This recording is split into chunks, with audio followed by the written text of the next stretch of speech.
Welcome to the joy of coding. Hello, and welcome to episode 353 of The Joy of Coding. My name is Mike Conley. It's so good to have you here. We're going to be live hacking on some Firefox stuff. It's going to be great. I'm really looking forward to it. I took a week off last week. I was traveling. I'm back now. Getting right back into it. Second episode of 2024. Sorry, third episode of 2024, I should say. Let's get right in before I confuse myself too much. This is the agenda. It's January 31st, 2024, last day of January. Oh, I've got like a little wrinkle in my green screen. Apologies for the wrinkle. Our reminder, no plan survives breakfast. I kind of think I know what I'm going to work on today, but I don't know what it could be. Also, you might notice that my microphone sounds a little different. That's because I locked myself out of my storage locker here in the office, and I couldn't access my really nice microphone. So I'm using the MacBook microphone this time, and that sort of stuff may or may not happen throughout the stream. I might find that I'm locked out from things. Who knows? We're just going to deal with it as we go. That's the first thing to know. The second thing to know is that the agenda that we're looking at is available to you, and there's a link to it depending on where you're watching. So in diode.zone or YouTube, it'll be down in the video description. In Air Mozilla, it'll be over in the details section over there, and in Twitch, it'll be down in the channel details. So the first thing I want to mention is that before we get really into the thick of things, is that there is an episode guide. Hey gang, did you know that there is an episode guide? Yes, it is a completely viewer-driven resource. If you are interested in, I don't know, knowing what happened during this episode, and you don't want to watch the whole thing, or you want to find out what happened in episode 300, you can check out the episode guide. We can actually go there right now. Let's see if I can figure out how to, in Joplin, follow a link. Here, I guess I'll just do that. Let's take a look at the episode guide. Yeah, this is the Joy of Coding episode guide. We've got all the way up into episode 343, so we're a little behind. But, you know, it's got information like what the topics were that I covered and handy links and some, you know, there'll be a direct link to the agenda, links to the video on Air Mozilla. And if you're ever curious about what happened, you can check that out. And if you ever want to add your own stuff, you can send a pull request because this whole thing is hosted on GitHub. And guess what? There are, I think, some pull requests for some episodes to add, and I thought we'd do that today because we're a little bit behind. I thought we'd add some episodes. Smurf D, prolific contributor, I'd say primary contributor to the episode guide, has been very patient, and these have just kind of been sitting in the hopper waiting to merge. So let's take a look at those right now. See if we can get a couple of episodes landed here. So episodes 344, 345, and 346, which, if we look at the episode guide, are the next ones. Let's do that one first. So three things got changed. What I like to do when I'm reviewing these things is I like to, I'll start with the 344. I like to make sure that the dates are right. October 25th. 344 was October 25th. The episode number is correct. The link, October 25th, that looks correct. Let's just double check. Okay, that link is broken. I'm gonna have to ask about some of the links. I'm just gonna reach out to my colleague Andy. Hey, just a heads up, some of the Joy of Coding short links appear to be broken. For example, and then the Joplin agenda is correct. That looks right. We were working on jump lists. This was back when we were finishing up the jump list stuff. We were probably working on the tests and mocking out and stuff. I'm quite happy with the rest of this. Like I'm not going to read the whole thing, obviously, but this seems to be almost a port of the agenda, and I'm fine with that. So let's move on to the next one. 345, was that November 1st?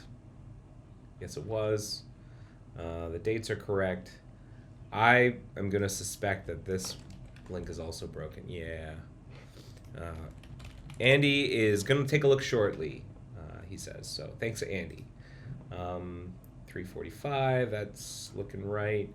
I answered a question here because just a heads up, you can ask me questions. You can either drop questions in the chat and I can try and answer them on the stream, or at the, at the end of the stream, I like to sort of promote this link, but there's a link in the agenda to rate this episode where you can let me know what you thought of the episode, but you can also submit questions with that form, and I'll try and answer them on the next episode. So if you ever want to see me try to answer a question, and it's usually best to try and answer a question that I'll probably have the answer to, like a technical question maybe, or a question I could try and find the answer to in front of you, like, oh, let's figure out how this component works, or what's going on with this bug or something. Like you can try and ask that, and I'll do my best to try and answer it on the stream. So that looks right, and we were talking about most MSRV, which I think has to do with the Rust version, supported Rust version, and we were able to sort of figure that out. I wonder if that ever got updated, because apparently this one hadn't been updated since Firefox 1.17 or 18. Has it been updated? Yes, it has been updated, and now they've got like estimates. So it's been updated to 129, which is interesting. So that's good. Let's see. I talked about some blog posts. We made some great performance gains at the end of 2023, which is great. And then we went back to jump list stuff. Okay, I'm happy with that. And the last one here is November 8th, episode 346. That, again, this is probably another broken one. Whoops. Yeah, I wonder how many of these might be broken. We're going to have to check those out. This, however, shouldn't be broken. Like, I haven't been checking, but yeah, those all look right to me. I did another Q&A, and I corrected I think this was more of like a comment. Like, I got something wrong about the prefix, about unsigned numbers, not necessarily hex numbers. We talked a little bit about diagramming and SearchFox. We talked about themes. We talked about EIDAS. I wonder whatever happened to that. I haven't checked. Interesting. And then we went back into jump list stuff, and we were slowly making our way down the list of things we wanted to do. And that's it. I think I'm happy with that. I'm going to go ahead and approve those changes. Again, it's not like a rigorous review, because I trust SmurfD, and he's been contributing for a long time, and mainly all that I care about is making sure that some of the simple small things are correct. But I'm happy to just sort of glaze my eyes over the bulk of it. Let's do 347 as well. Let's just do them all. November 15th. 2023. I'm going to guess this is also broken. Yeah. 347. Yes. Back to Windows jump lists. We got really close to the bottom. I think at this point, we were like clearing it out. We were basically done. All right. So let's go ahead and approve that. I'm happy. Let's merge it in. Again, like, I'm fairly lax when it comes to what I'll merge into the episode guide. So if you have stuff that you want to add to the episode guide, now's your chance. Episode 348, November 29th. Yep. Wait, what were the ones that we just merged in? Did I just merge 347? Yes. Okay, 348, November 29th. That looks right. 348. Yes. November 29th. Yes. I talked about my laptop failure, and we were recovering from an unplanned device upgrade. Amazing. So, Crushed Optimus asks, how long will jumpless code be tested in Nightly before going to beta release? That's a great question. QA has started to bang the tires on the jumpless stuff, and if they give it a green light, then it might ride out in this Nightly. It might ride out in 124. That's my hope, anyways. Originally, I wanted to do a slow rollout using control and treatment branches, but this just actually seems simpler to just do a train rollout. I don't... If we don't detect any crashes as it rides the trains and QA is happy with it, I think we just let it ride. All right, so I'm happy with this. I talked a little bit about Kitsune. There's a typo here. I'm going to fix this typo. That may have even been my typo from the agenda. Commit changes.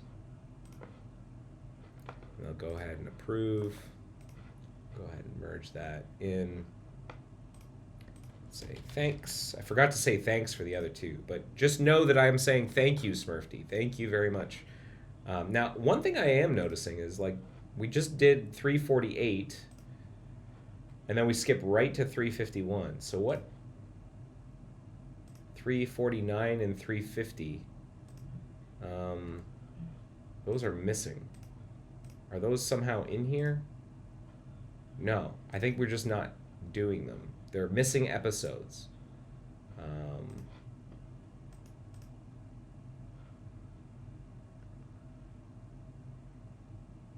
Yeah. So I'm gonna, take a note there as an issue. Missing episodes 3. Which ones? Just forgot. 349, 350.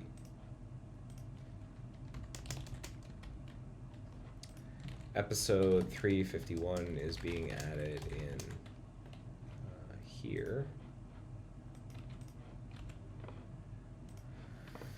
Also note that there is an issue here about Air Mozilla episode URLs being broken. I wonder if that's at all related. Have they all been broken? Is the episode guide, all of the Air Mozilla links, just fully broken? If so, then there's maybe a bigger problem for Andy to solve there.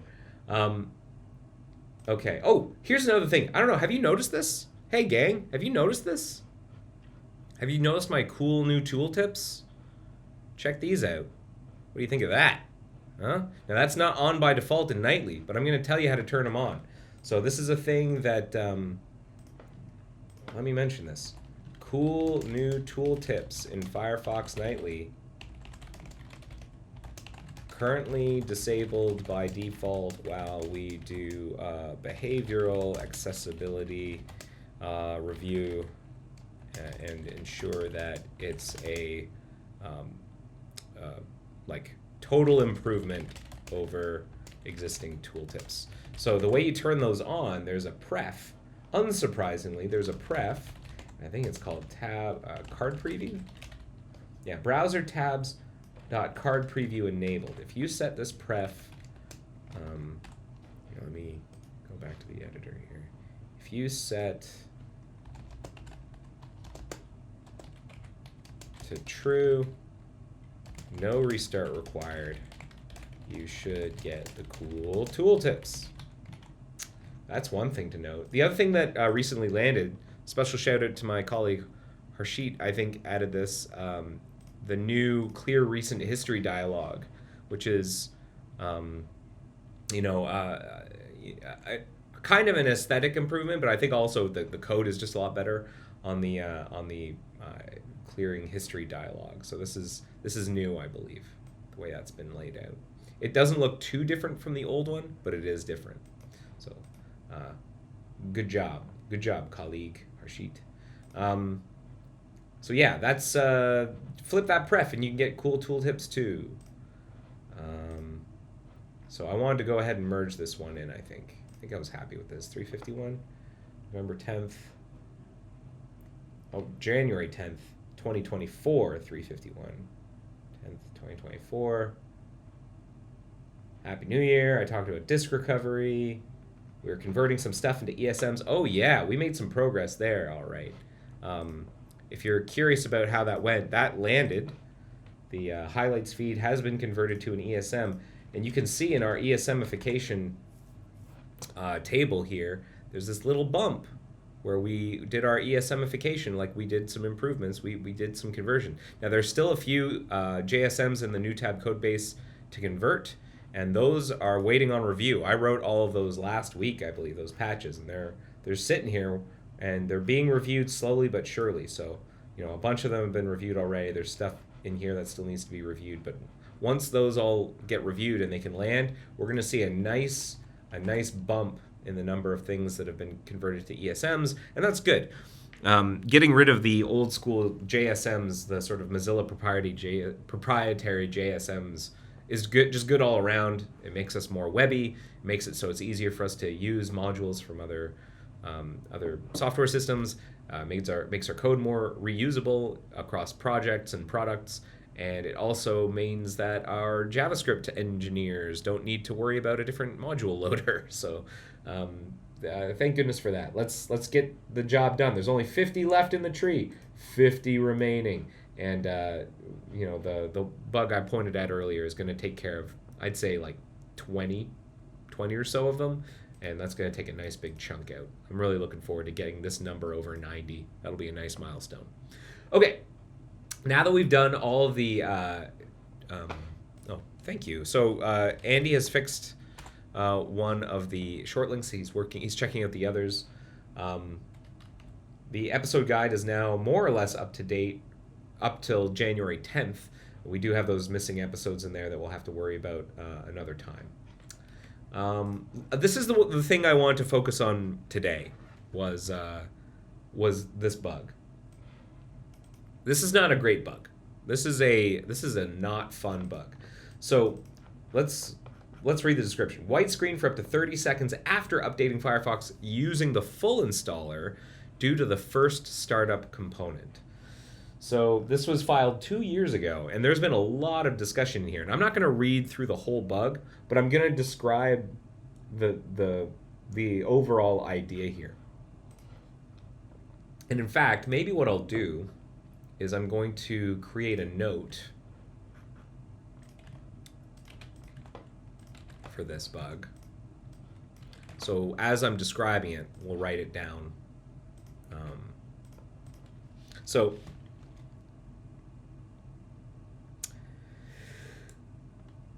Firefox, first of all, Firefox has a module called the First Startup module.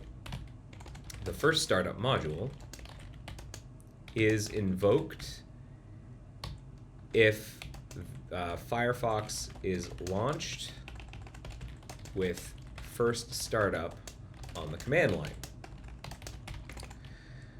The First Startup module blocks JavaScript execution while, or I shouldn't say it blocks JS execution. It like spins a nested event loop while it does the following. One, unregisters any previously installed Windows system tasks that an older version of Firefox might have installed and failed to remove. Initializes Normandy, which downloads the initial experiment parameters that we might want to use for first startup onboarding. So sometimes we do experiments on how onboarding works for people, and those experiments, the way it works is, on startup, the client will go and ask Mozilla, hey, give me the list of like experiment recipes, and it'll go download them, and it will look at them and go, okay, I'm gonna enroll myself in a particular onboarding experiment, and then it will do onboarding. So we kind of have to block startup while we get that stuff, and that's what Normandy initialization does. And it only happens for first startup. It only and first startup is invoked via the stub installer when launching Firefox, the Windows stub installer. So generally speaking, there's nothing that prevents Mac OS or Linux users from passing the first startup command line flag, but in reality, the primary consumer is meant to be the stub installer when it launches Firefox. And the vision behind it was supposed to block the appearance of the browser while it goes and downloads those things. So the stub installer would be showing the progress bar still. It would run the first startup step, and then I don't know if it would just shut down or if it would proceed with the startup and then the stub installer would exit. So the Normandy initialization would be delegated to Firefox, but it would seem like it's part of the installation step because more effectively it is. It's part of the installation step. That was the idea. So here's the problem. Now that you have that context, here's the problem. For users that have slow networks or pre-existing user profiles, this process can be outrageously slow. There's a 30-second timer that, if it goes off, will abort the first startup initialization and just proceed with startup. But that's the worst case scenario. And that's what this person was running into. They're seeing a white screen. First of all, the fact that they're seeing a white screen is a bit of a problem. And it's for 30 seconds. And that's the initialization that's taking place.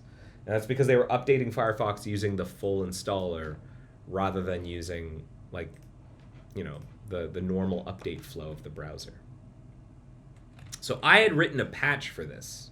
Like, there's been a long discussion in this bug on how to approach this. And, you know, there have been a lot of ideas passed around, but we're being very careful. We're being very careful about this for a few reasons. One, this is the startup path. If we screw this up, that's super bad. That's a screwing up startup is a very is very dangerous because you could effectively render the browser unusable for certain people. Unusable for certain people if you don't cover all bases. So, for example, if our change makes some assumptions about the user's system, and you know our assumptions are wrong, and then it throws an exception, and then we're stuck. Maybe the timer never goes off or something, and then we just sit there and we forever sit there or something. Like, that's in theory possible. We have to avoid that, so we have to be very careful. We don't want to ruin our experiments. So onboarding experimentation is important for us to ensure that, you know, we're doing all that we can to help people through getting Firefox set up, and getting their stuff imported and setting to default if they want, and, you know, getting going basically. And that involves doing a lot of experiments. And if we let's say one of the naive approaches was, well, let's just lower this timer to 5 seconds. But the problem with doing that is that you may end up skewing the population that actually can get enrolled in onboarding experiments. Because there are some people that do need to take more than 5 seconds to download the recipes. You know, there are people on slower networks. Maybe they're on a 3G network in the middle of, you know, an area where they don't have a high-speed internet or something. Like, that's very possible. They've got a slow spinny disk or a busy machine, or there's lots of conditions. And so if we were to just willy-nilly change that timer, you're suddenly changing the population characteristics for onboarding experiments, and that can change the science, basically. Like, as soon as you've changed the composition of the population, you've changed the science. And you know, after discussion with our data scientists, we decided that wasn't the right idea. Our solution, the solution that we decided on was, one, this seems to only affect users, to only really affect users that have a pre-existing user profile and they're doing an installation in order to upgrade. Now, normally, whenever you want to upgrade Firefox, you know, we'd have you use the automated background update system, but sometimes that fails. Sometimes it'll tell you, oh, go download an installer instead. So it can happen where users are using the installer to upgrade Firefox, and it can take a while. And they have a pre-existing user profile. If we detect a pre-existing user profile, as in one that we didn't just create, then skip first startup initialization. The thinking there being, well, onboarding experiments are really the only ones we care about blocking Normandy for. And if a user has a pre-existing profile, there's no need to send them through onboarding. They're already a Firefox user. We should get them back up and running with their user profile as soon as possible. That's the thinking. So we should skip first startup init if the user has a pre-existing profile. And that's what my patch did. I wrote a very simple patch. This discussion started 2 years ago, and there have been over almost 99 comments in this bug because we need to get this right. And we've been doing telemetry experiments to see how bad this is out in the wild, because this is a thing we must get right, both for our science and just for users dealing with startup.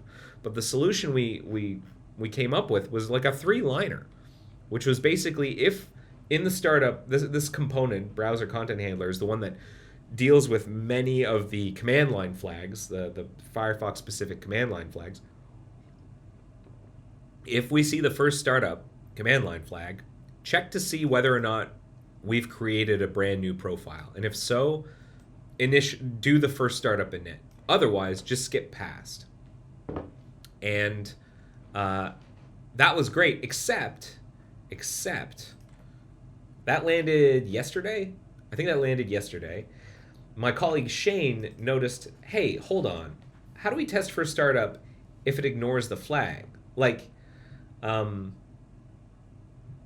do we test for startup if it ignores the flag? So how do you, well, I guess I know how to answer that question. Is you can use --temp profile and then -- first startup. But this is the most important part.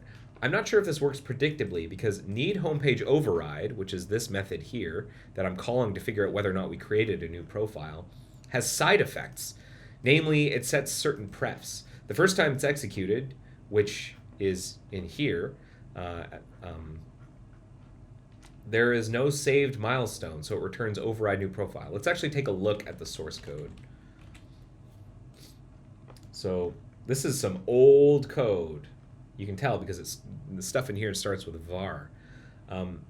He says, let's close these and go back to what he was saying. In fact, maybe what we'll do, let's read them side by side.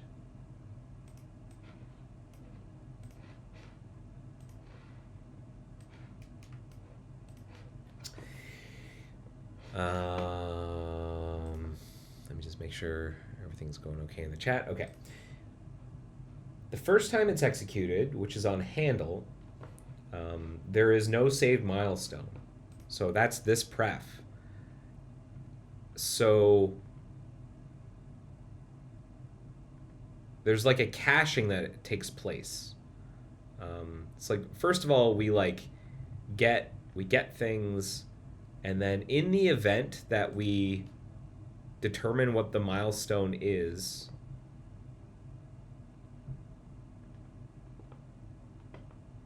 we will maybe set some prefs. And we might set these prefs. And then we'll set these prefs. And the first time it's executed, there's no save milestone, so it returns override new profile. But as part of need homepage override, it sets the milestone pref. So when subsequent calls are made, saved milestone equals the platform version and build ID equals saved build ID. So this will be true. This will also be true. So it'll return override none.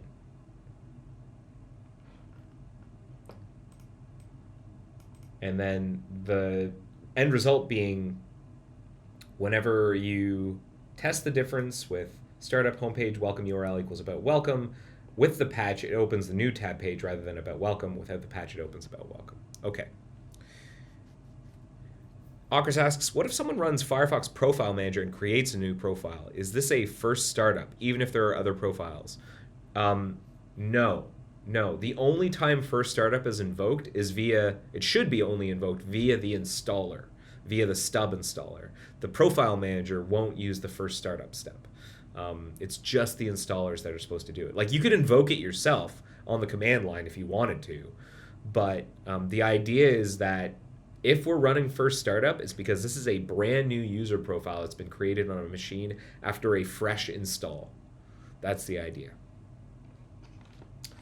So I think I want to rejig this. I want to make it so that we can determine whether or not we created a new profile, but I don't want to actually like write any state. I just want to be able to sample the state without caching. So I want to do a better job of understanding what exactly this is evaluating, how it works, and then either we need a variant of it that doesn't write to prefs, or maybe we can have a Boolean that tells us like cache or don't cache or something. I'll think about the implementation after we understand how it works, but let's start there. So the first thing that this thing has is a doc string here that determines whether a home page override is needed. So we know that there are a couple of constants that this will return. Override new profile. It'll return that if this is the first run with a new profile, and that's the one where we'd want to run first startup. Override new milestone if this is the first run with a build with a different Gecko milestone, so right after an upgrade. Override new build ID if this is the first run with a new build ID of the same Gecko milestone, so after a nightly upgrade maybe. And then override none is in the event it's like this is a normal startup. So those are the different ways that we might do something slightly different based on you know how what condition the profile is in. We'll return these. These are the 4 cases that we care about. And the first thing it does is it checks to see whether or not something called browser startup homepage override milestone is ignore. If the homepage override milestone is ignore, then we return override none. What is this preference? So do we have documentation? Aha, there's some documentation here maybe.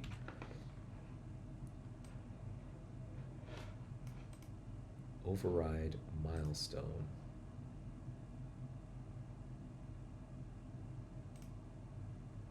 Do not redirect user when a milestone upgrade of Firefox is detected.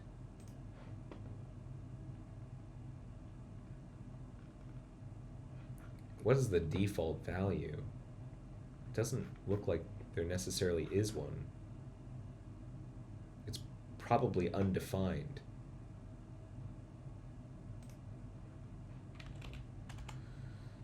And then here we set it to mstone. And mstone is just the platform version. What is platform version? Services, app info, platform version. So that's just like the version number.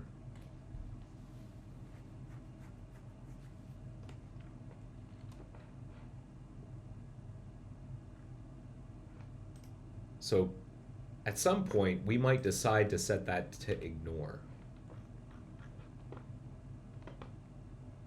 When would that be? When would we set it to ignore? Recommended preferences. This is if you're using Marionette or something. When would we ever set it to ignore?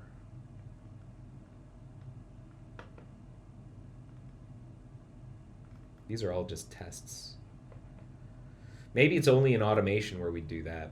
Like, I guess that's possible. Okay. Then the next thing we do is we get that version, the version of the browser, the full version string.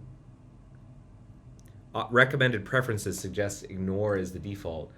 Note that that's for remote shared. So the remote folder hosts all of the like remote automation, like if you're running an instance of Firefox via like Puppeteer or something, that's this stuff. So I suspect what's going on is that's one of the like default prefs that it sets if you're doing an automated run of Firefox with like Selenium or something.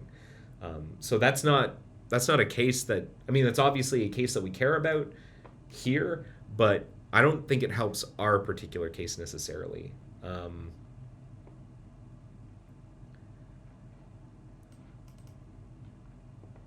So after we get the milestone version, we get the build ID from prefs, and we sample that. And we're basically checking to see whether or not the milestone matches the last saved milestone. And if there was a saved milestone, previous releases had a default pref to suppress the EULA agreement if the platform's installer had already shown one. Now with About Rights, we've removed the EULA stuff in default pref, but we need a way to make existing profiles retain the default that we removed. So if we happen to have a saved milestone, then we'll say we've shown the rights, and then remember that we saw a major version change.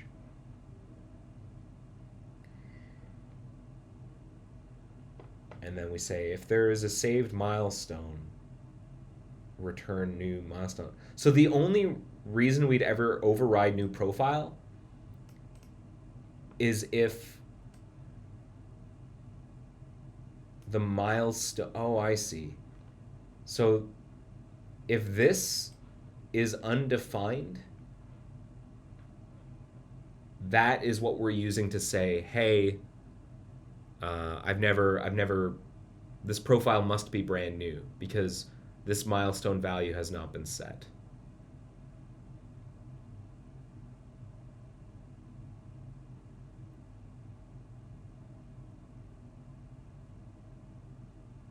Okay. So that's a cheap way of fixing this, is instead of like trying to rejig this to not write, is we could just check this preference. Like we could add a function. First startup, I want to go to browser, content handler.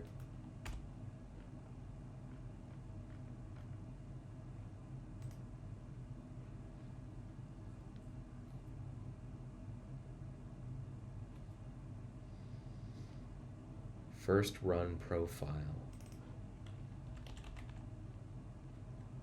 That only happens later here.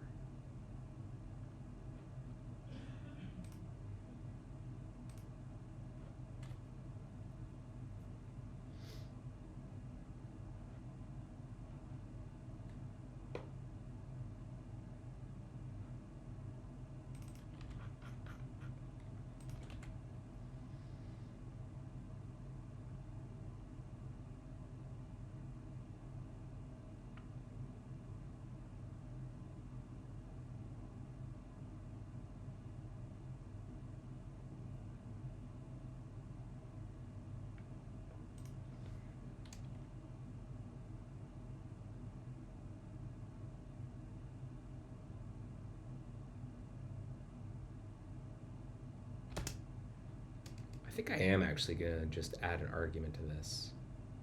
Also, why are we passing the preferences service like this? I don't know if that has a whole lot of value. Who else calls need homepage override? Is there like a... There's not a good reason for this. So what I'm going to do is I'm going to change the argument here from being the preferences service to being... so I'm just going to replace pref b with services.prefs. So replace, replace.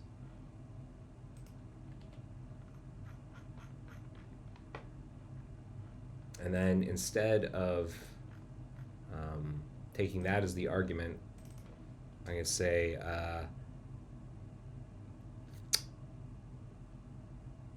update cache equals true. Update milestones. I have to update this one as well. So I think we need to do a better job of documenting this. Param boolean update milestones equals true. True if after comparing the platform and platform version and build ID with what is saved in prefs. True if we should update the milestone prefs after comparing those prefs with the current platform version and build ID.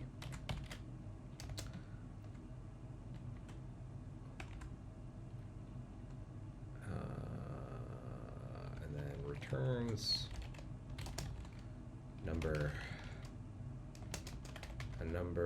one of the following constants.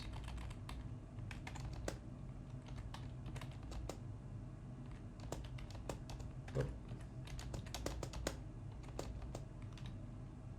We can make this readable.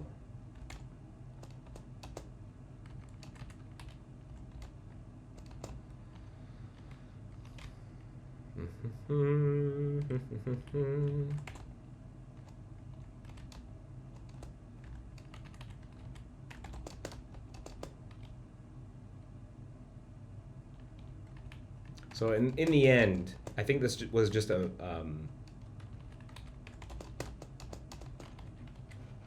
matter of just us making sure that we fully understand what this does and how it does it. So now we need to update this to if update milestones, then do these things.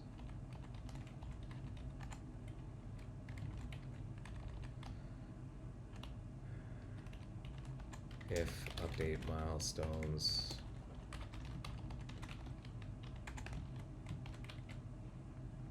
and then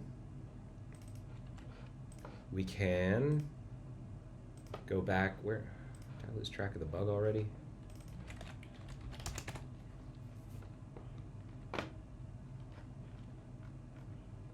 Yes, more JS doc. I agree. I do like me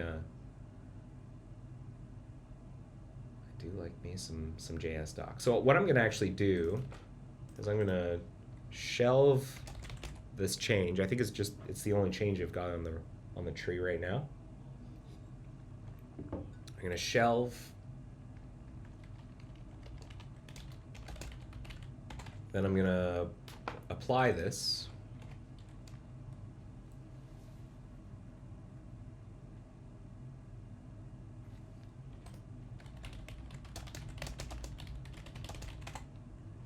Then unshelve, and then amend to merge it in. And then we have to update our call site to pass in false for updating the milestones.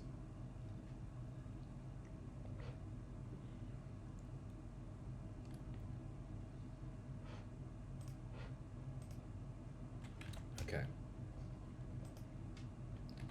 And shelve. Is this the best solution? I don't know. Let's see. Let's see what my reviewers think.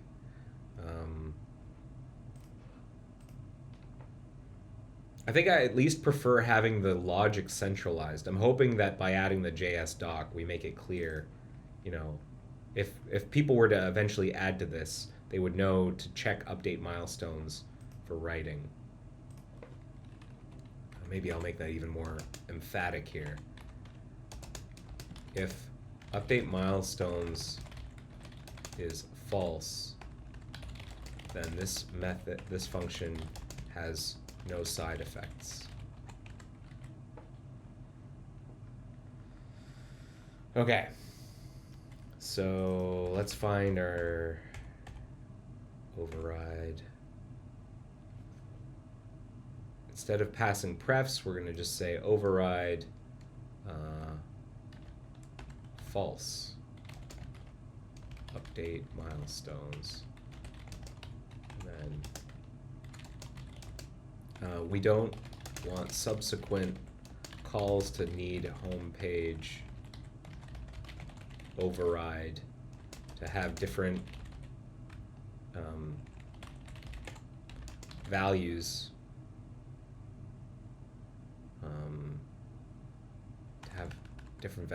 because the milestones got revved.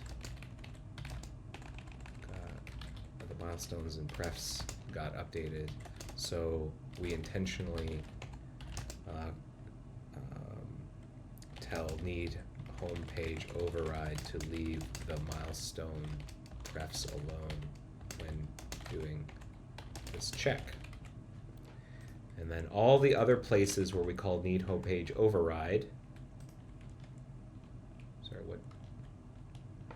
need homepage override, here, we don't need to pass anything.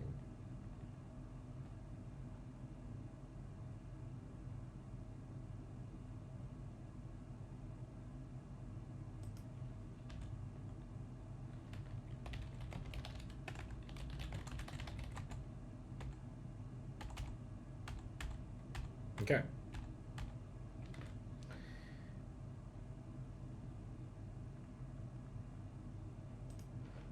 Let's see what happens now. And while I'm here, I actually want to do something else, which is Nick Alexander, one of my reviewers, had a good idea, which is we should add a probe to see how many people actually, how many clients actually fall into this condition where they're going to skip first startup init because they have a pre-existing profile.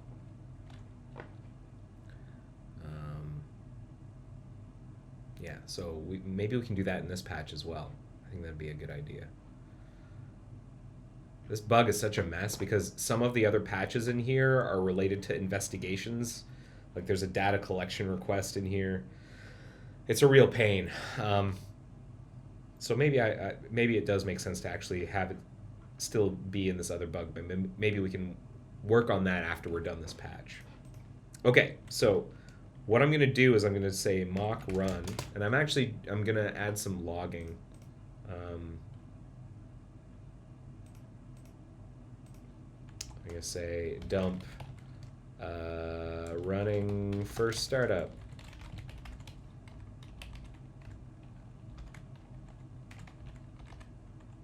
Else dump skipping first startup.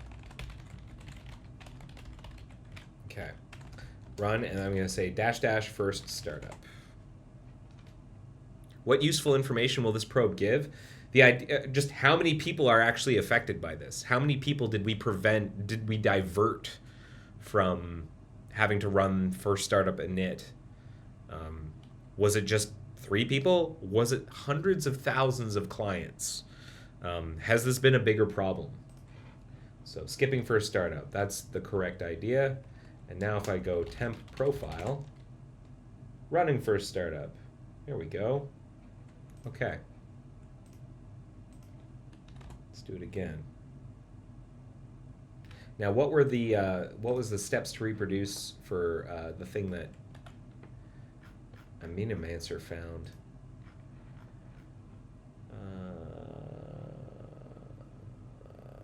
Run first startup.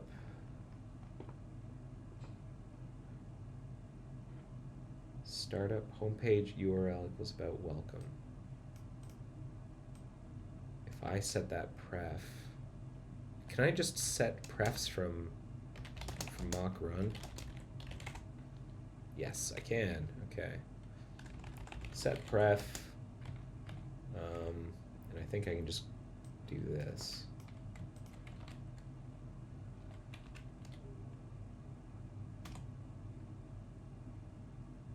Good.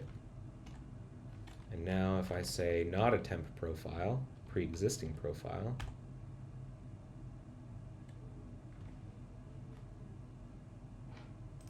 Hmm.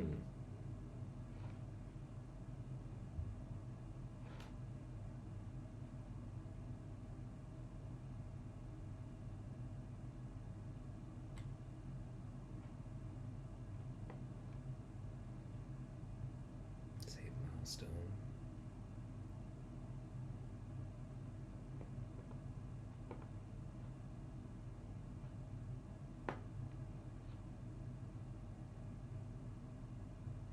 It's a new tab page. So now it does nothing. I think that's because, yeah, we want it to do nothing. Let's compare that against the current behavior. Let's amend what we have.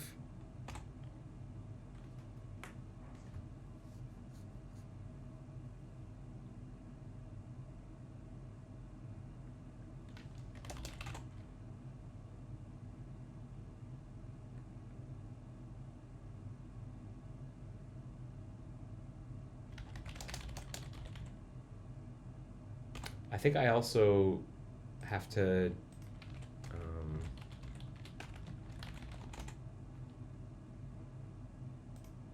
oh good, yeah, that's what I want. That's good. Okay, so let's do the same thing. First startup, we're gonna set the pref to be about welcome. If all goes well, this should do nothing.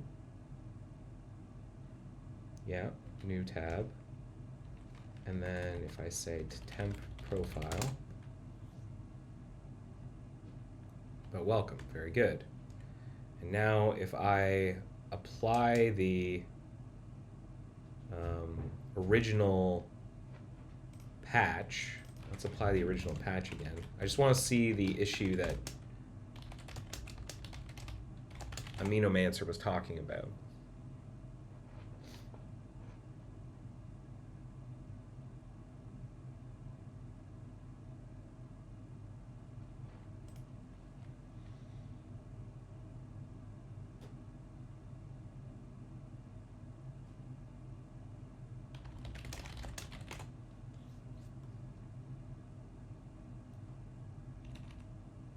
Okay, so let's say without without a temp profile, we're gonna run first startup.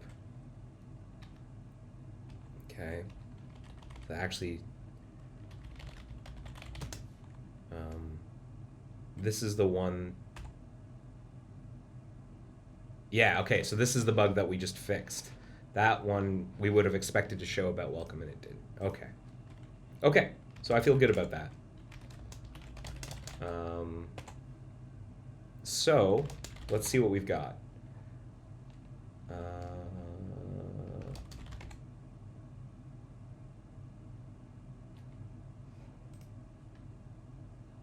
Wait a second, did I just...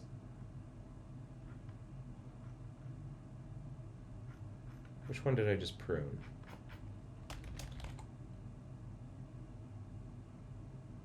Did I accidentally get rid of the one that I wanted?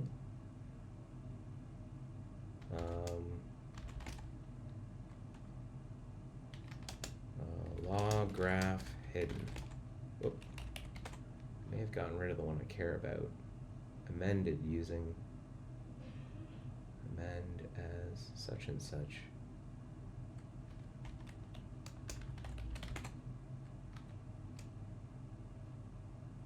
What in the world? Where is our work?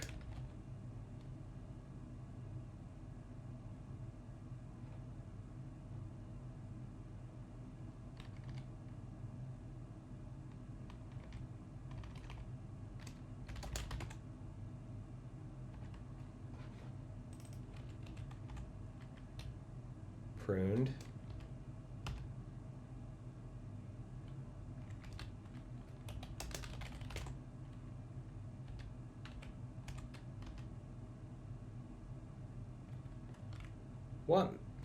What in the world? Okay, well, hold on. Before we freak out, let's just use our undo stuff. Our undo... Our let's use our clipboard. That's very bizarre. Where did everything go? But all right, amend.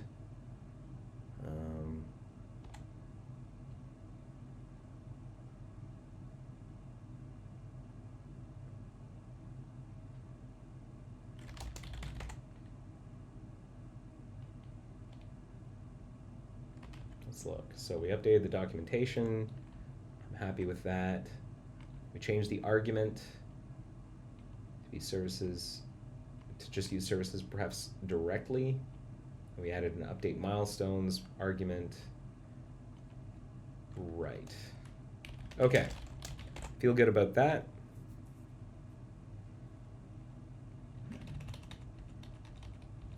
Let's do these two tests one more time. First startup. This should just show a new tab page. And then first startup with a temp profile. This should show about welcome. Good. Good, good, good. So let's put this up for review, and let's also get Aminomancer to take a look.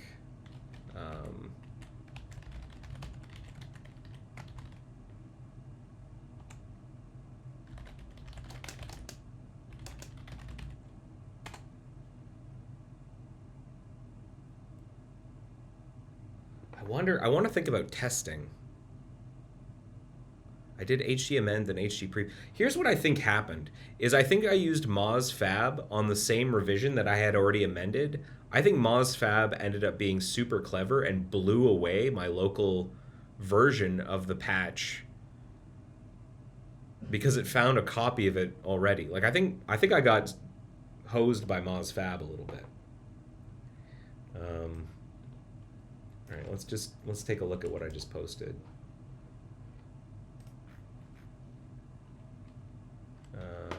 Change reviewers. Oh, no.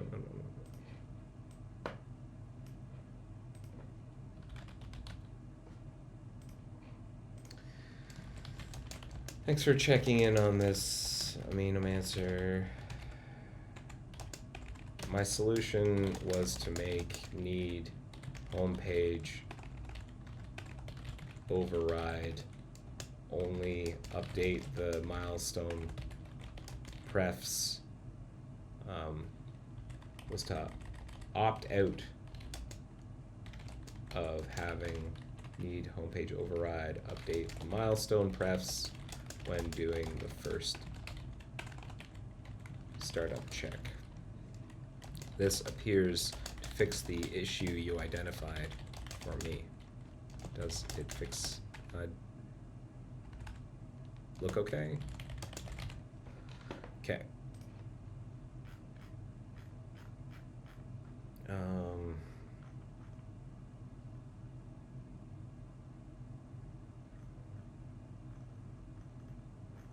Okay, so while that's cooking, I want to think about testing. Blocking? What, did I say blocking somewhere? What are you talking about, Okris? You said blocking. Colon. I'm not sure what you mean. Let's think about testing here. Is there a way to easily test this?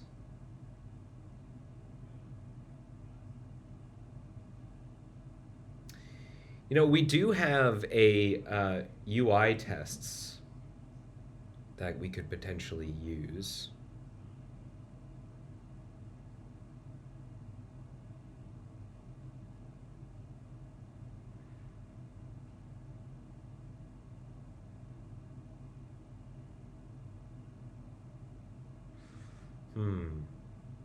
Our UI tests allow us to launch Firefox and shut it down and launch it again.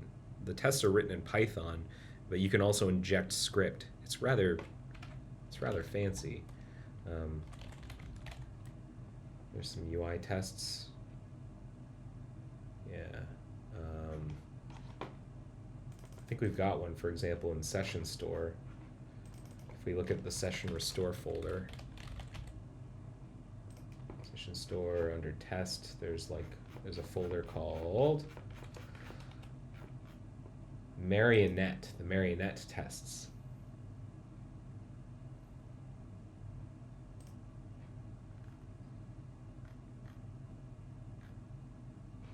And is there one in here for... Oh, there's also one, migration is what I'm thinking of actually. Migration tests Marionette. Test refresh Firefox. The way it works is it does some stuff and then does it ever like launch Firefox with command line arguments? How does it check async code? Setup script, window global, da da da da da da da. Setup script, Marionette set test self. Where's the main do reset? Here we go.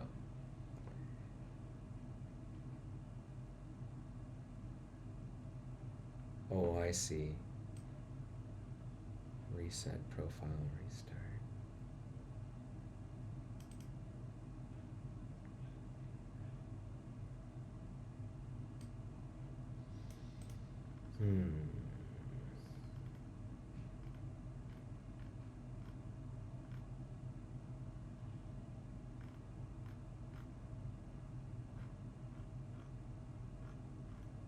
So how could we write a test that does...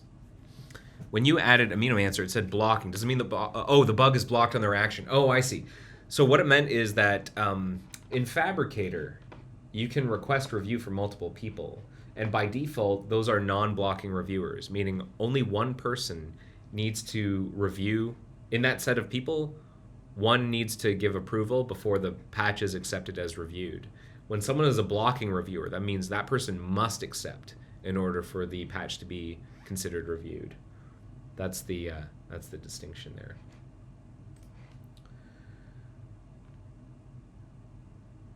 And Marionette forced yet another restart with a clean profile. I want to know more about this. Marionette restart in-app equals false. Let's see if we can find the source for this.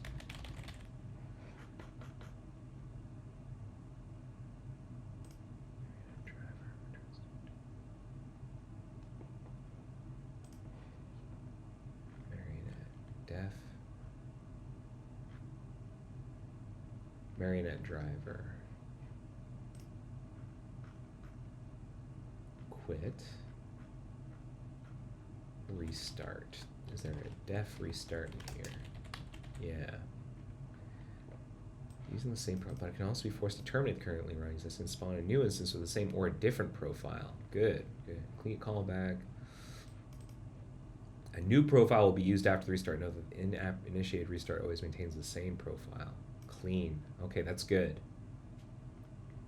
Safe mode, silent. Can I pass arguments? That's what I want to know. I want to pass arguments.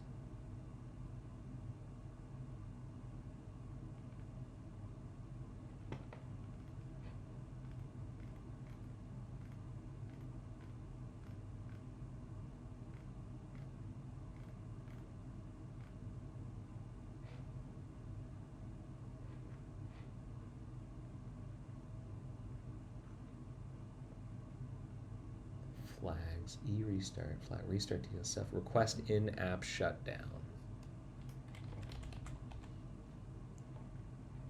This method effectively calls, so what happens is we send a message to the running gecko to tell itself to quit. And then there are quit flags.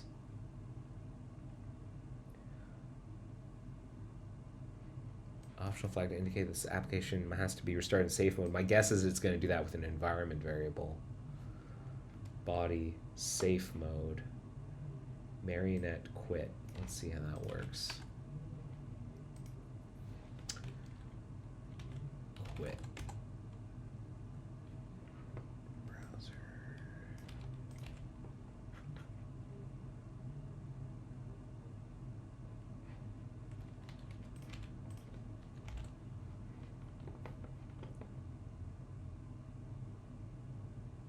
don't know which one we care about. Let's say it's this one. Which is the newest one? This one's from July. Okay, so let's pretend it's this one for now. Quit with the provided flags.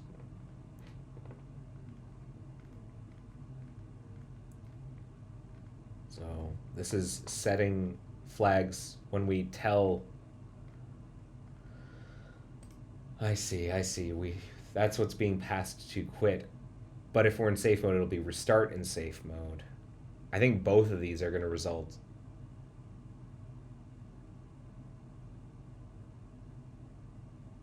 This will just do a quit. How does a restart work though? Here, let's go back.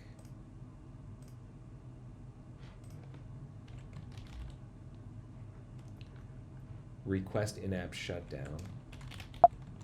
So that'll do. Where am I right now? I am in quit. How does it do a restart? So in the event, it'll do a shutdown.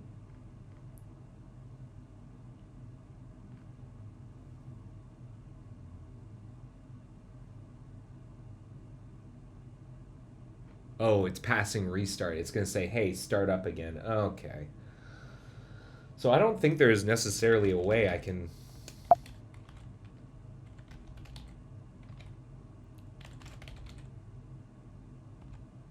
I don't think we ever actually launch with arguments is the problem. Launch. I feel like calling Gecko instance launched by Marionette.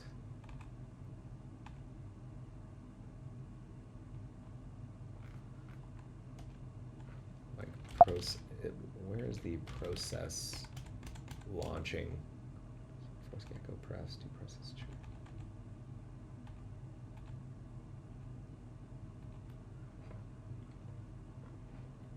Like, is there a Marionette driver process?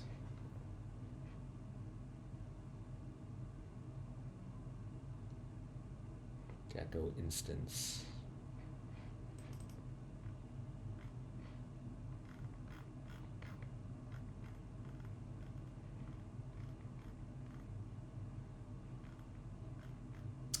Switch profiles, profile arguments, create. Gecko instance. Start, update profile, runner. Okay, that's what I want to know. How do you do what's a runner? Runner class.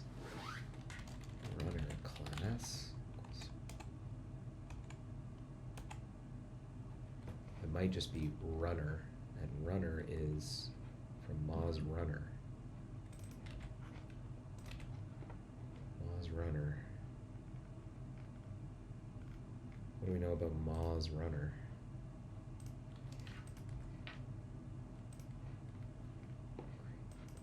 Generic path to binary. Arguments to pass into a binary. Command args. That's the name of it. Okay. So does Marionette know anything about command args? Yes, it does. Yes, it does. But only, it looks like, in get runner args. Oh, app args. App args. What are app args?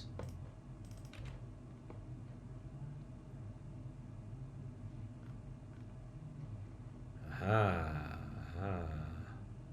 Marionette arguments.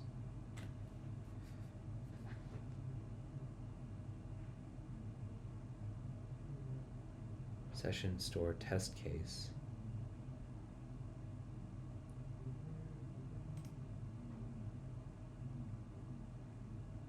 Okay, so it looks like we might actually be able to pass some flags. This is encouraging.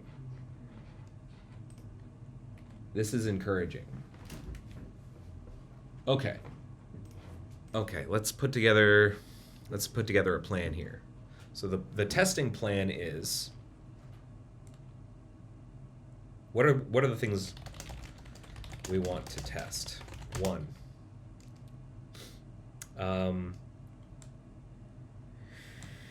test that if a new profile was created and first startup was passed, then first startup init was run. 2, test that if a pre-existing profile was around and first startup was passed, then first startup init was not run. Anything else?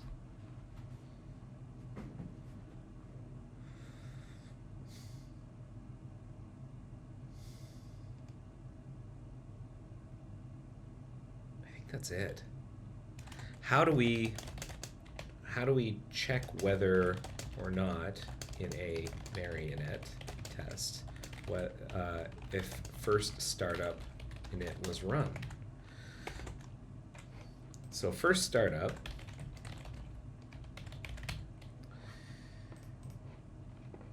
is here.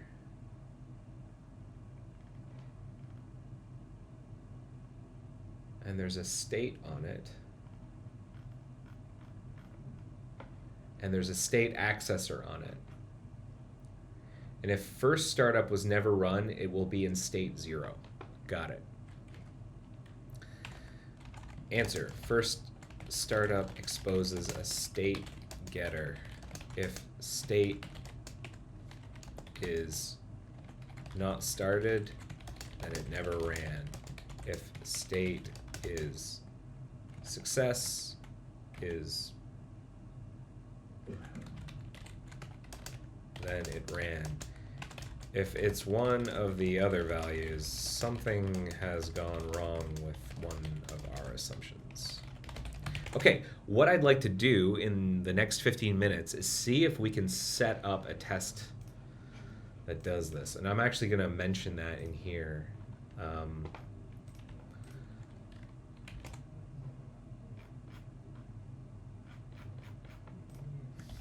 going to see if I can set up a marionette test for this as well.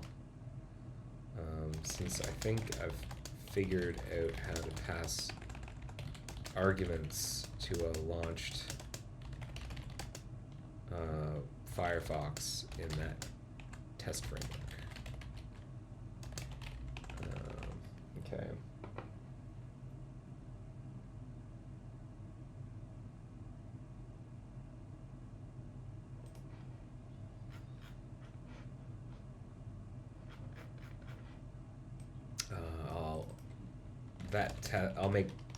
I'll have that test be a patch, exist in a patch on top of this one, so this one is good, is ready for review. Okay. Okay. Let's see if we can get ourselves a test set up. So the first startup module is where I want this test to live. The first startup module lives inside of Toolkit modules. And are there tests for this? Yes, there are. And I don't see any marionette tests in here. So this is going to be our first marionette test under Toolkit modules, which is pretty exciting. So let's see if we can figure out how to do that. When we add a marionette test, let's look at the migration ones, because that's what I'm used to. I've been in that code before. There's a folder called marionette, there's a manifest.toml, and then there's a Python file. And this is fairly typical test manifest format. And then over in here, I suspect in the moz.build, we'll say something about marionette. Yeah, we'll declare that there's a marionette manifest. So I think that's what we want to do, is we want to start by creating a directory called toolkit modules tests marionette. And then we want to add a marionette, what was it, manifest.toml? Is that the convention? Or is it more convention to have, is it all manifest.toml? Yeah, okay. Manifest.toml. and not marionette.toml. Okay, there are a couple of places where we use marionette.toml. But I think it's probably it's more convention to use manifest.toml. Okay. That wins. Okay, so we have our manifest.toml. What's going to be in there?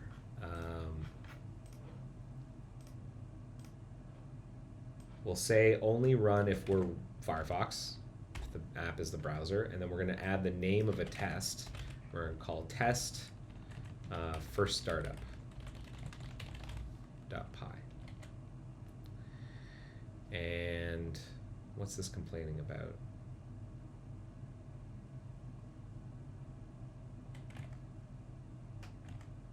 Not sure why it's complaining. But I'm going to go ahead and add toolkit modules tests.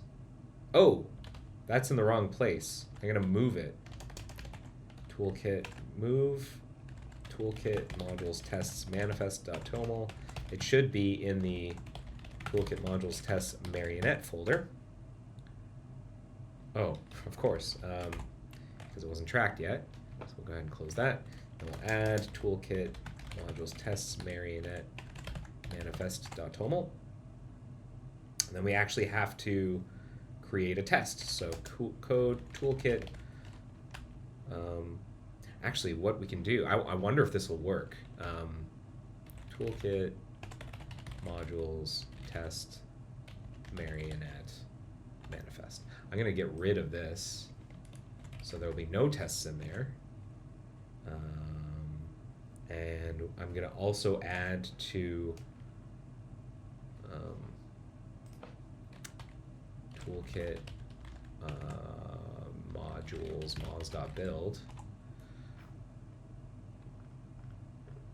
where are the test definitions? Test.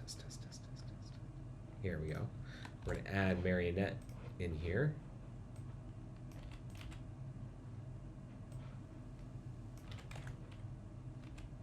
Marionette manifests. That looks right. And then I'm going to do a mock build. See what it thinks of that. Very unhappy. And it's unhappy because the test manifest is empty. Okay, so can I do mock add test toolkit modules tests marionette test first startup.py? Does mock add test know how to do stuff with marionette? Oh, it doesn't look like it. That's too bad. Okay, in that case, back to what we had before, and we'll go ahead and add our test file there. So what makes up a marionette test? Let's try and make the simplest marionette test.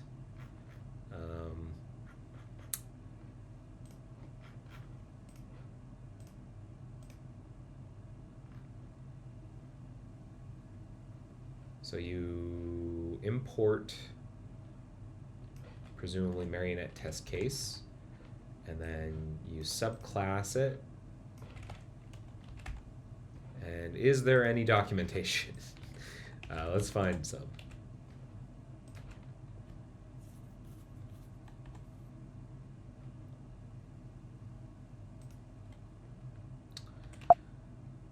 Oh boy.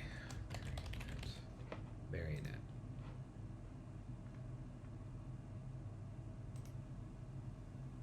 Here we go. Test something. Setup. Okay, let's just do this. Will this test foo? Now, what are assertions? Self assert equal assert true. Assert true. Type 2 equals int test bar. Okay. Let's see if we can run this and what happens. Mock a little faster.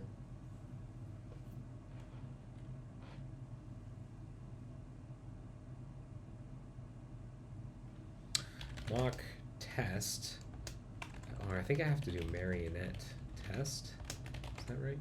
Yes. Toolkit, modules, test, Marionette, test first startup.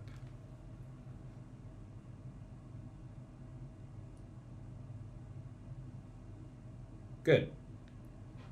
Good. Okay, we're in shape. So we've got ourselves a structure here that we can work with.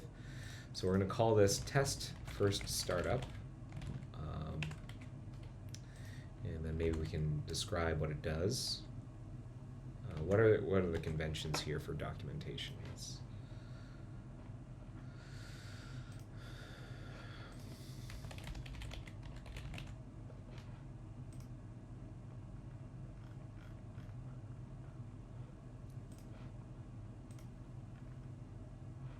Okay.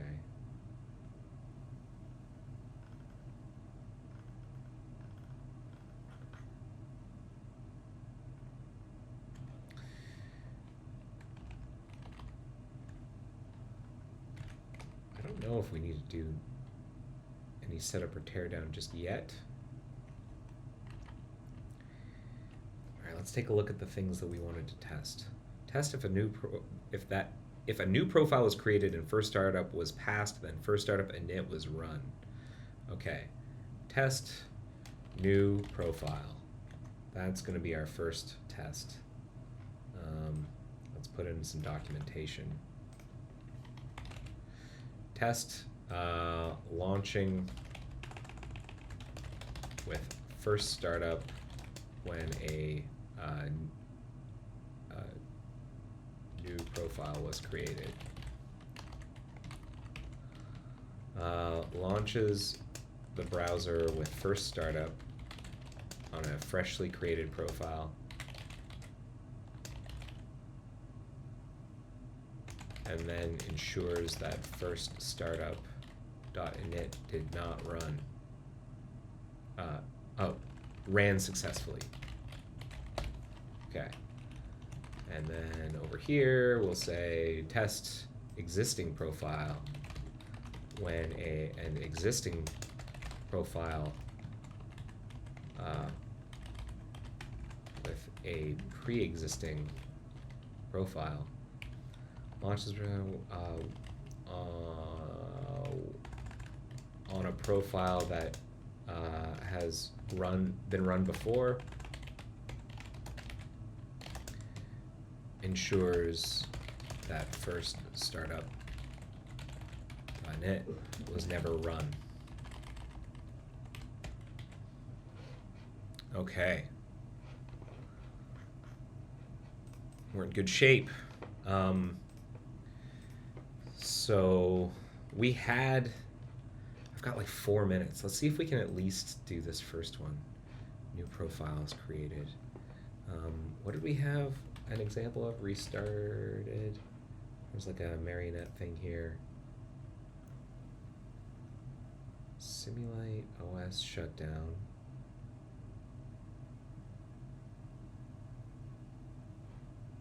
Can I just like pass in -temp profile? Is that something that Gecko understands? No, it isn't.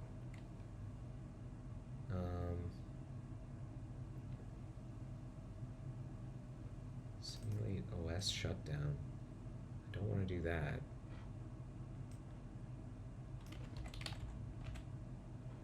I think I can just do self Marionette quit.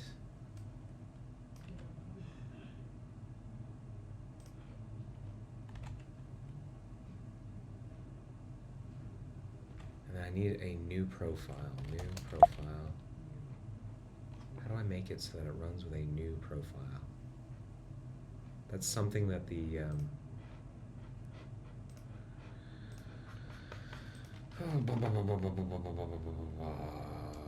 I think we'd seen that.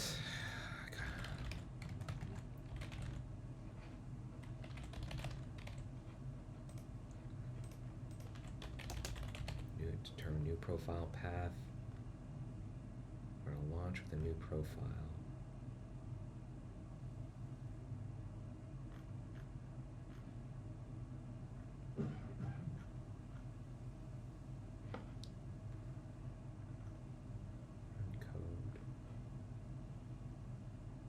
I want to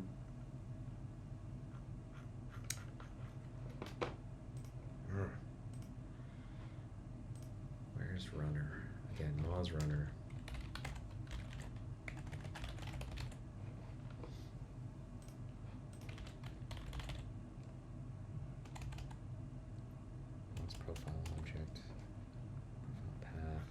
So Marionette runner.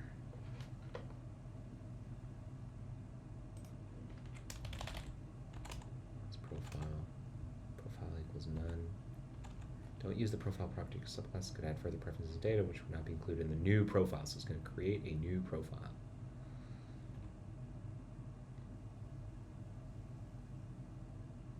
I mean, I guess what we could do instead of creating a new one is we could clear those milestone preferences. It's not the greatest because it makes the test kind of depend on those.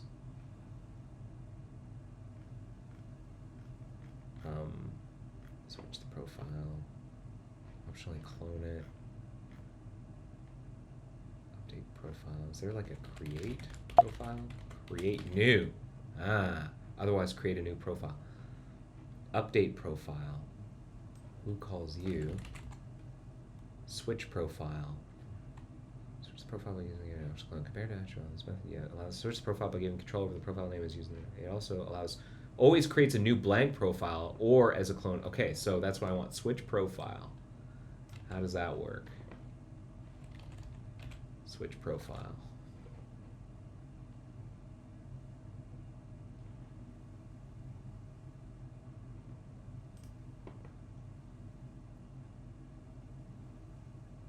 Wait, what was it? By using the given name optional name of the profile which should be used as part of the profile path.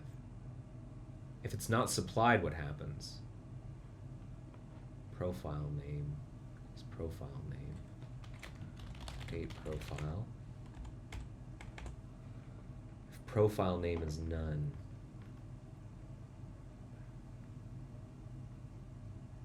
If a path to the profile is given, then clone. Otherwise, create a new profile. Create new equals true. Okay, so let's give it a name. Marionette quit, switch profile, switch profile.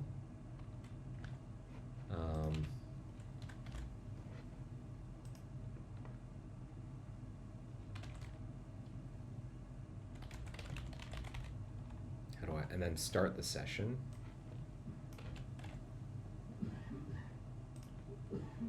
And I also want to pass in the args. Self Marionette instance app args. Instance app args equals first startup. Start session. Let us actually just do that and see whether or not any of this actually runs. Dump first startup flag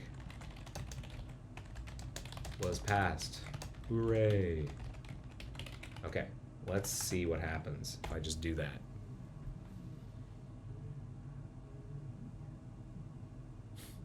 Okay, so it doesn't know what switch profile is. That's good.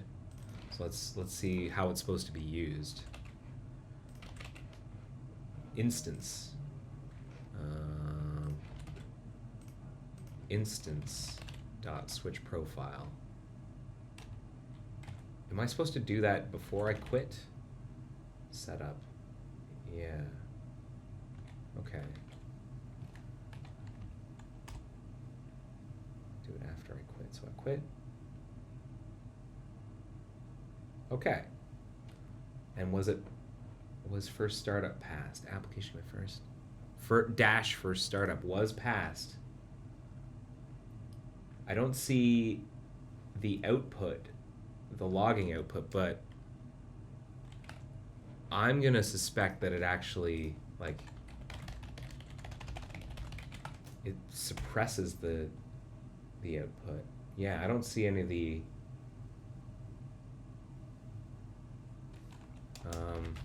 how do I get the output? Log raw.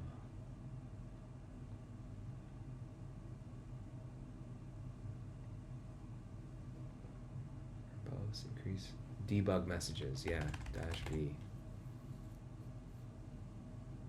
No.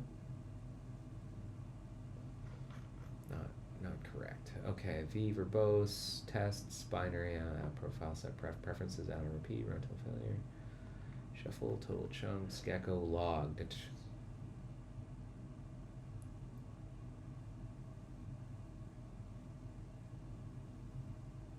I think I've seen this before. I think I can do this. Gecko log dash.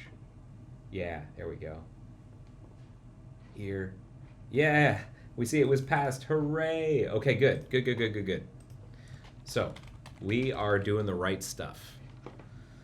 First startup, we start the session. Now we need to see whether or not first startup was actually run. And I think the way we can do that is, I've seen some stuff like this where it's like run some code.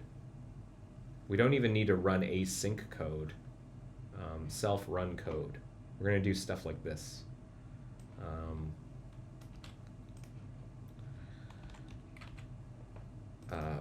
First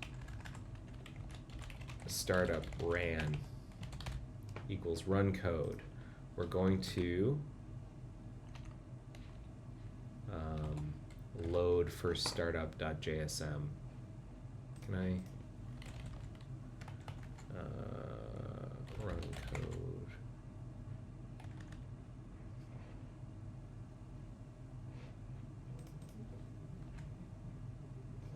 Self dot run code.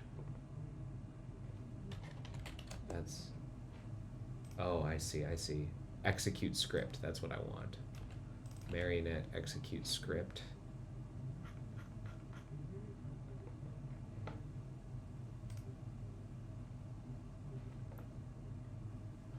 And I want to get return values from it.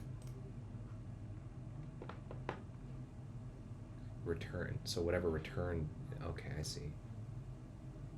Okay, here's what we're gonna do. Self execute script.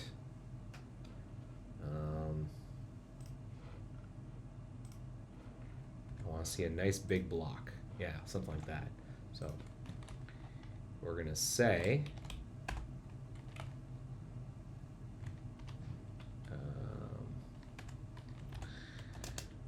const first startup equals Chrome utils import ES module, and then was it first startup.sys.mjs.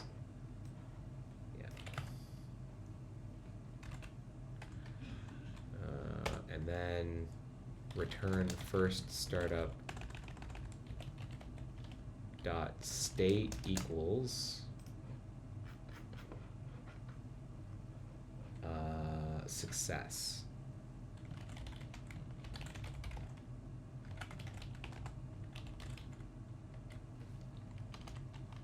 No arguments. Assert true first startup ran successfully. And I'll say first startup ran successfully. I should say initted.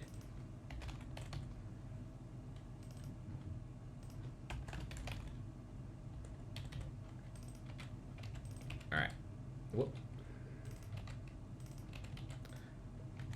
Let's see what happens now.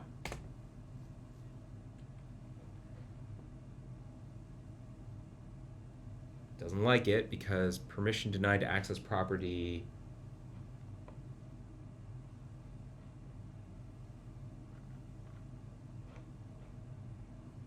First startup.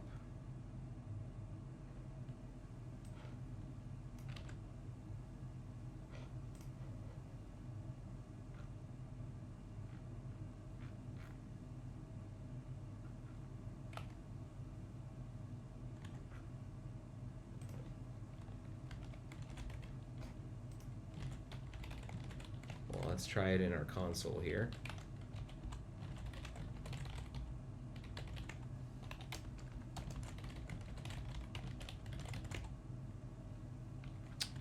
That should work.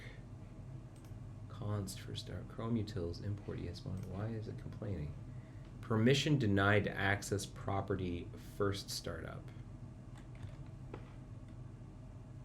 Oh, I might not be. I think there's contexts that one runs script in. Set context Chrome. Yes, I think that's important. Yes.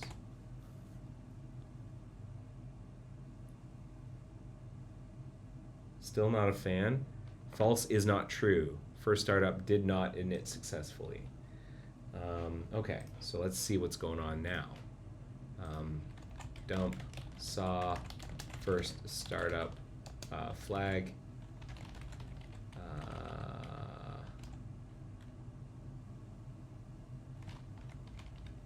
Dump running init. Else dump not running init.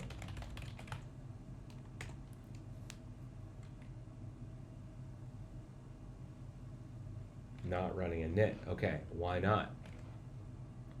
So need homepage override. This might be related to what we saw earlier, which is that we are defaulting to setting this to like ignore or something.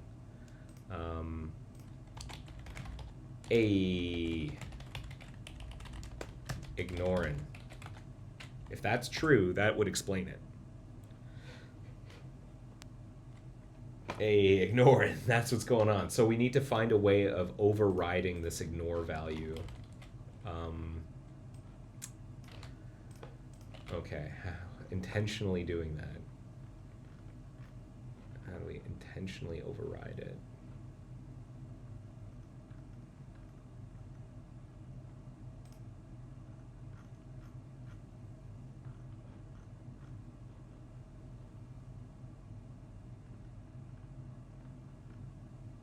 I mean, I guess I could browser prefs marionette pref. I think I need to like, but I need to do it really early on. Browser dot.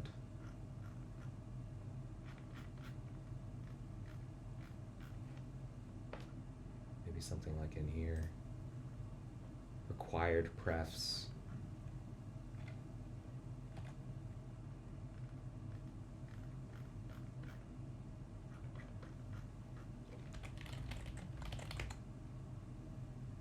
And then prefs is something that's passed when we init the runner.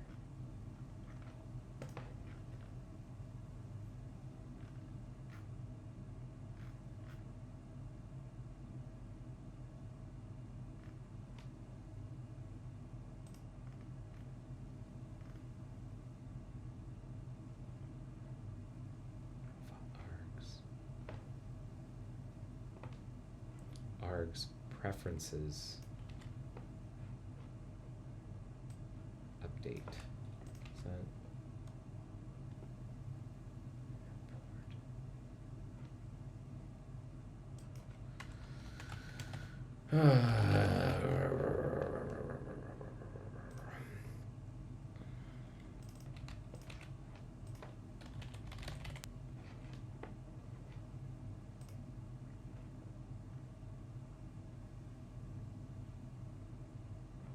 args?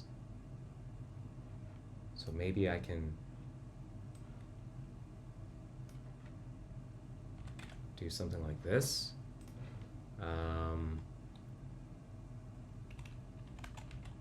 Profile args preferences.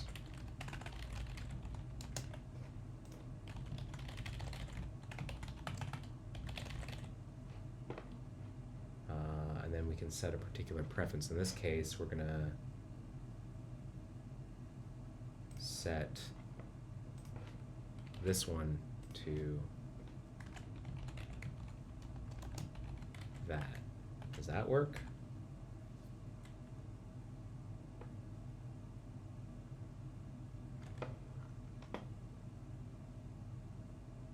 Yes, I think, in a way. Hold on.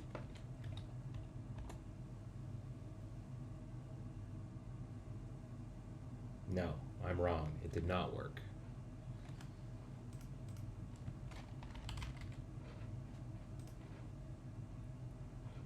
Profile args,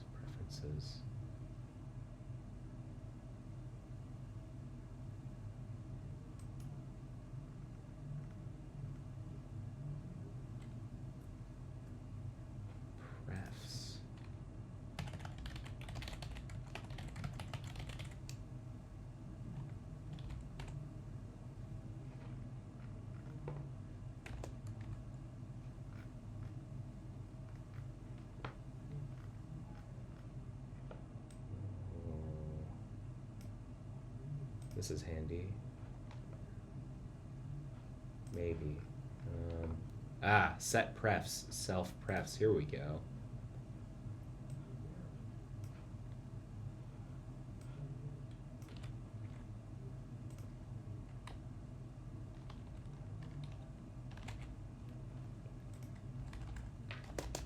I'm gonna just say like prefs equals this.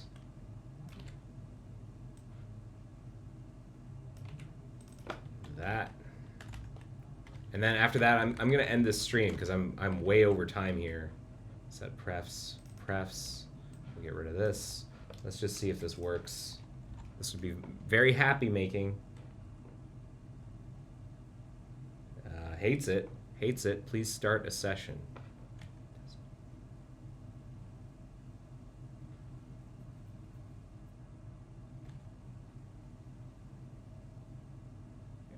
In line 20.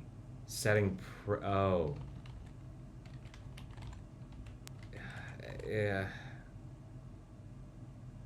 That might be too late. Yeah, it's too late.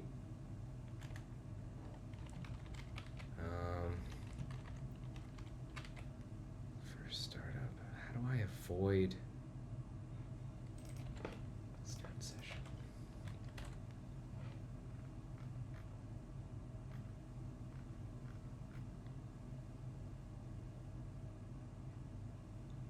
Ooh, what's this?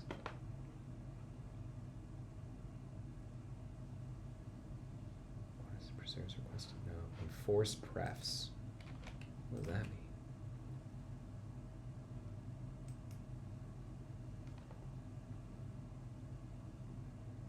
Enforce prefs.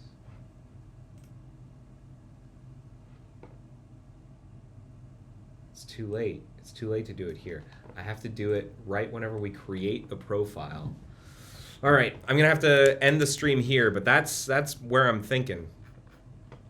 Oh man. Missing temp profile. The problem, like switch profile and start session is effectively creating a temp profile. There is no -- temp profile when running from Marionette. That's a mock command, the temp profile thing. But basically what I need to be able to do is like switch profile and then have the profile be created such that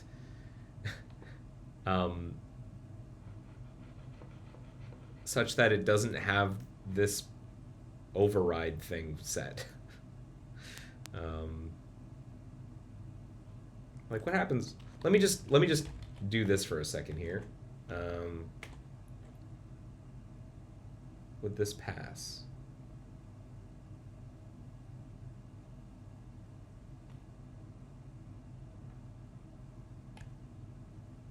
No, it still doesn't pass for some reason.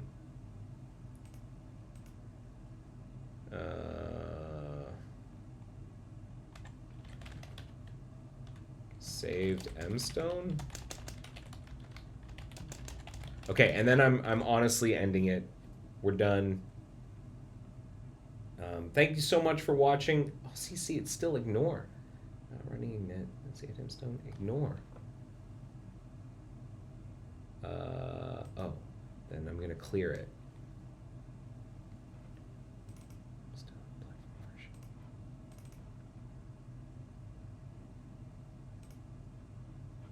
Saved mstone. Ignore. Then I'm gonna say saved mstone equals that. Let's just pretend. Then it works. Okay, so if I can properly clear that pref, this is gonna work. Okay, thank you so much for watching episode... What was this? What episode was this? Well, thanks so much for watching episode 353 of The Joy of Coding. I hope that was interesting. Yeah, I am having a hard time letting this go. I'm going to keep working on this. If you're curious to see where I get, you can follow along in this bug 1749345. I'm going to keep smashing my head against this until I have a test written, and hopefully it'll work. Hopefully I don't have to bail out of this. I'd like to have some tests. Let me know what you thought of the episode. At the very end of the agenda, there's a link to rate this episode. This is also an opportunity for you to ask me questions. I can try and answer them on the next stream. I'm going to put a link to the rate this episode. I've dropped the link into the chat. You can, if you follow that, you can let me know what you thought of the episode. You can also ask me questions. I'll try and answer them during next stream in February. And with that, I'll call it there. Thanks again, everybody. I hope you had a good time watching the stream. I hope that was interesting, and I will talk to you soon. Have yourselves a great week. Take care, everybody. Bye-bye. The joy of coding. See ya.